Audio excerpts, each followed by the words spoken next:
Welcome to the debate. Today, we are diving into a document that raises a disturbing question.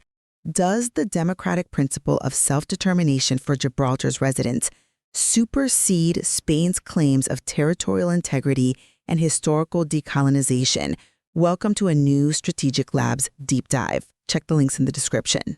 Yeah, and we are really getting into the weeds on this one. We're examining a comprehensive geopolitical conflict dossier on Gibraltar. Exactly. I mean, how does a 300-year-old treaty signed by kings still dictate the modern fate of this tiny 2.6 square mile limestone rock? Right, it's this jagged anomaly right at the gateway between the Atlantic Ocean and the Mediterranean Sea. And I'll be representing Spain's perspective today, the view that this is frankly an outdated colonial foothold that basically violates the territorial integrity of the host nation. And I'll be arguing the UK and Gibraltar's position. We're anchoring this in treaty law and the heavily documented democratic will of the Gibraltarian people. Well, it is definitely a heavy debate. It really is. Now, a listener looking at a map might think, well, Gibraltar is physically attached to the Iberian Peninsula.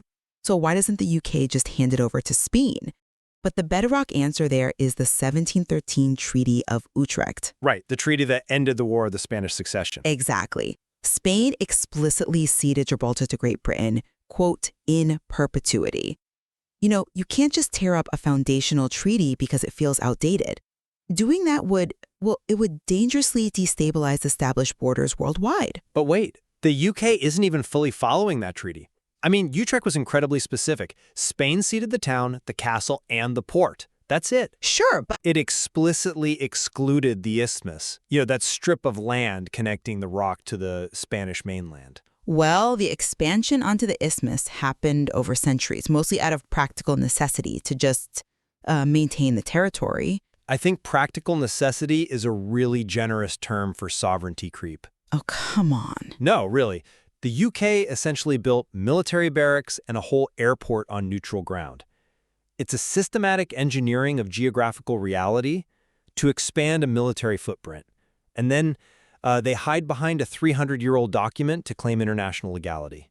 Okay, but even if you dispute the isthmus, you absolutely cannot dispute the people. I mean, territorial integrity means nothing without the consent of the population actually living on the land. That depends on how you define the population. Well, in 2002, 99% of Gibraltarians voted against sharing sovereignty with Spain. 99%. Respecting that democratic mandate is paramount. Calling it democratic rights is kind of a smokescreen here, though. I mean, the UN still classifies Gibraltar as a non-self-governing territory for a very specific reason. Which is what? The UN decolonization framework. It distinguishes between a colonized indigenous people and a population transplanted by a colonizing power just to run a military base.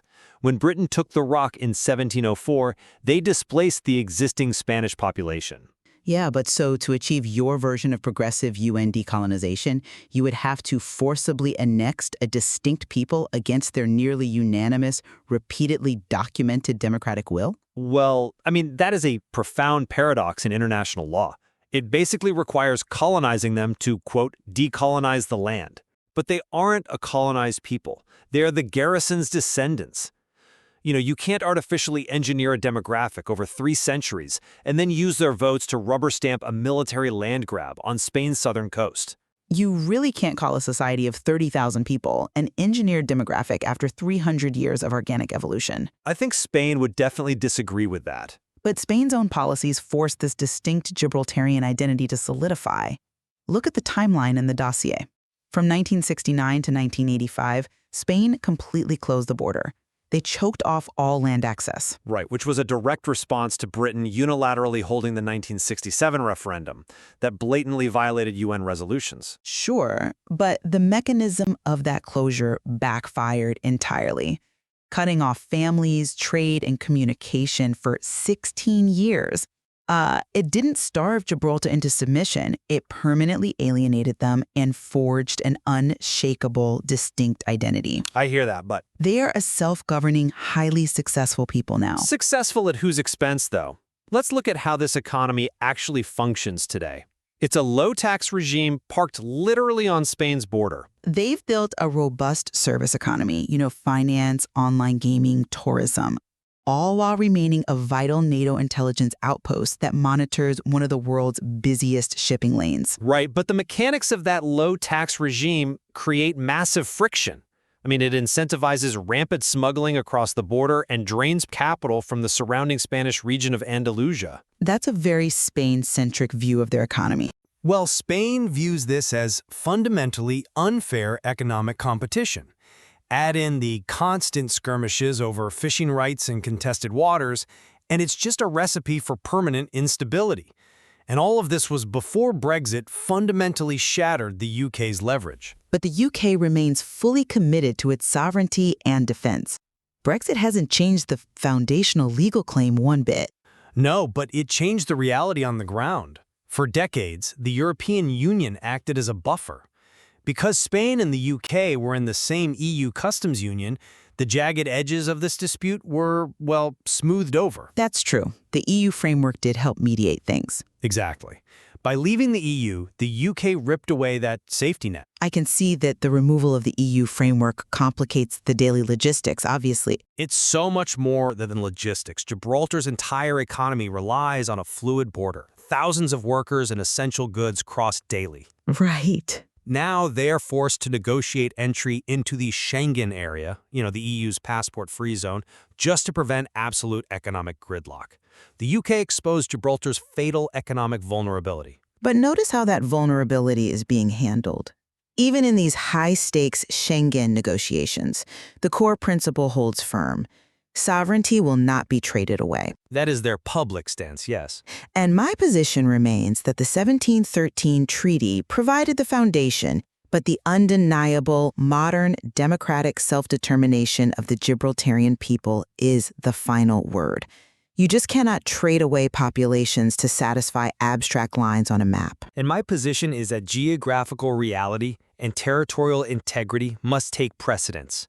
A historical military land grab, systematically expanded beyond its legal treaty limits, cannot be permanently shielded by the demographic preferences of the very population brought in to garrison it. It is a brutal, unresolved tension. The rights of the people versus the historical claim to the land. Absolutely. Yet, despite our ideological collision here, we're seeing a fascinating practical convergence right now. Both sides absolutely need that border to stay open post-Brexit. Right. Ideology is hitting the hard wall of economic survival. Spain needs the economic engine, and Gibraltar needs the physical access. These ongoing Schengen area negotiations are writing the next critical chapter of the centuries-old dossier. We started by looking at that tiny 2.6 square mile limestone rock on the map. It turns out the lines drawn around it are much less complicated than the centuries of human history woven into it. Well said. We've reached the end of this analysis. If this added value, please like and subscribe to Strategic Labs.